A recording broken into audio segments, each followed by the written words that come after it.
World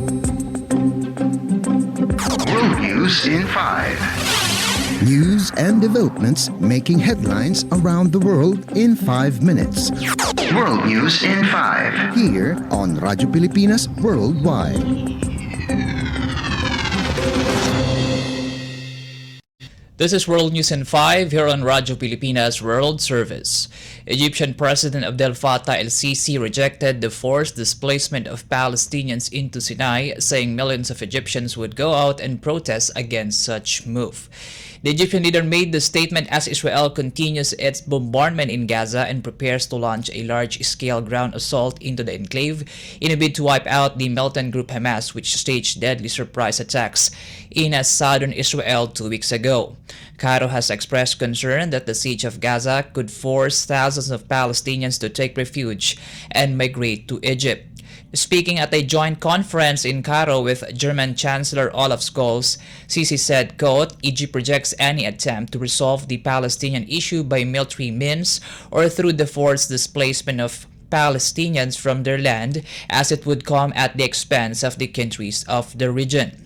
He said any transfer of Gazans to Sinai would mean the move of the idea of resistance to the peninsula, turning the area as the base for launching operations against Israel. He suggested that Palestinians could instead be moved to Israel's Negev desert until the militants are dealt with. Despite his rejection to use Egyptian territory as a refugee camp for Palestinians, the Egyptian president is open for the use of the country's border with Israel as a corridor for humanitarian aid into Gaza. Following Sisi's phone call with U.S. President Joe Biden, his office said the two agreed that aid should be provided in a sustainable manner. White House spokesperson John Kirby said about 20 trucks carrying humanitarian aid would enter Gaza from Egypt's Sinai Peninsula in the coming days, adding that more trucks would follow.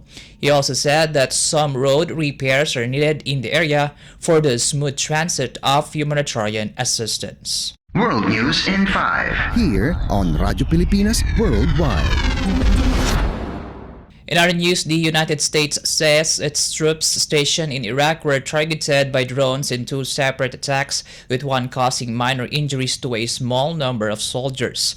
According to a news agency Reuters report citing U.S. officials, the first attack took place in the Al-Assad base involving two one-way drones. It said one of the drones was intercepted but still managed to explode, causing the minor injuries and damaging some equipment. The report said some of the injured troops were being evaluated for possible traumatic brain injury. Meanwhile, U.S. officials said another armed drone targeted the Al Harir Air Base, which houses U.S. forces in the northern Iraqi city of Erbil. A little-known group called Tashkil al-Warithin, or the Inheritor, claimed responsibility for the second attack. The latest attacks on U.S. troops come after Iraqi armed groups aligned with Iran threatened to target U.S. interests with missiles and drones if Washington intervened to support Israel against the Palestinian group Hamas in Gaza. The United States has sent air defenses and munitions to Israel and deployed carrier strike groups near its close allies' waters, but has not joined the fighting. In the past years, Iranian-backed armed groups in Iraq regularly targeted U.S. forces in the country and the U.S. Embassy in Baghdad with rockets, prompting U.S. to retaliate. World News in 5. Here on Radyo Pilipinas Worldwide.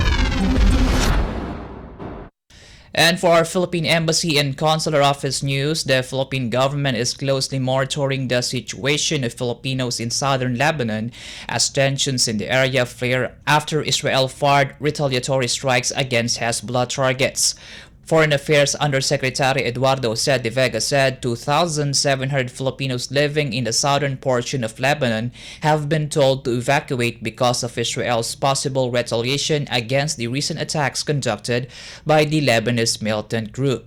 The Department of Foreign Affairs, or DFA, is still waiting for a recommendation from the Philippine Embassy in Beirut on the possible raising of the alert level status there. The Israel Defense Forces on October 19 said several anti-tank missiles were fired from Lebanon toward Israel, while at least 9 launches crossed its borders. It said it responded by returning fire to the origin of the strikes and striking Hezbollah terrorist infrastructure using tank fire. The cross-border strikes were the latest clashes near the Lebanese border amid fears that Hezbollah would join the fray and open a second front after the deadly war between Israeli forces and Hamas in Gaza. Meanwhile, aside from the cross-border strikes in the southern Lebanon, the Philippine embassy in Beirut also urged Filipino nationals to take caution and avoid public places, social gatherings, and unnecessary travels due to the ongoing mass protests across the country in relation to the Israel-Lebanon tension. It also encouraged Filipinos to contact the embassy's migrant workers office at +961 79 729 or at the ATN hotline at +961 70 858 086 to register and give update on their situation. World News in 5. Here on Radyo Pilipinas Worldwide. You just heard World News in 5 here on Radyo Pilipinas World Service. This is Win Peñano. Good day. World News in 5. News and developments making headlines around the world in 5 minutes. World News in 5. Here on Radyo Pilipinas Worldwide.